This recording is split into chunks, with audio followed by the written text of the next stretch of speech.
That teary anecdote finished up a press conference that covered all the logistical details of his record-breaking deal and the life-altering effects of signing it.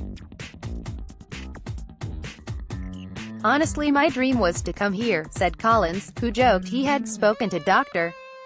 James Andrews a couple of times, asking him to whisper to Snyder his inclination to come to Washington. It certainly helped that the Redskins had a handful of Alabama players, former teammates of varying lengths in Tuscaloosa, and a defensive scheme he could immediately see himself thriving in. Collins received other offers, and then his agent asked about Washington.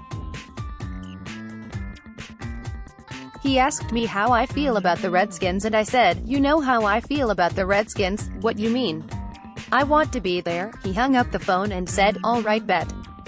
That's it. When his agent called back, Collins was driving in Miami going to work out. "I literally broke down," Collins said. "I didn't pull the car over, I fought the urge because I still had to go get my shoes to go work out. From that point on I was just in shock and awe and humbly gracious for this opportunity." In the couple of days that he's had to process his decision, Collins said he took a few hours in his hotel balcony by himself, just trying to take it all in. The Redskins are trying, too.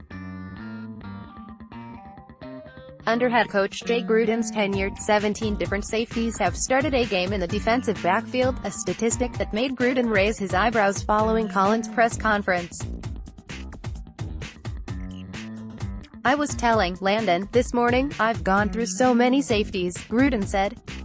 "It's finally nice to, and not to say anything bad about the other ones, have a quality one that you can count and to do different things. He can line up in the box, he can play middle linebacker for the Giants last year, he can play dime linebacker, he can play free safety, he can play in the hash. That's so critical.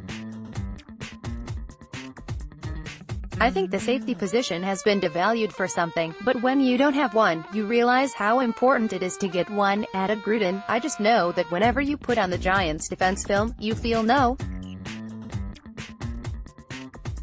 21. With his family members in attendance, Collins had made a decision everyone around him could be thrilled about. The three-time Pro Bowler shook hands with Redskins staff members after his press conference, his smiling mug blown up on the video screen behind him, marking the beginning of a new stage of his life and playing career. "My biggest strength is going to be leadership. It's definitely leadership," Collins said when asked of what he would bring to Washington. "I lead by example and that's about it. We are going to have fun, I can tell you that much."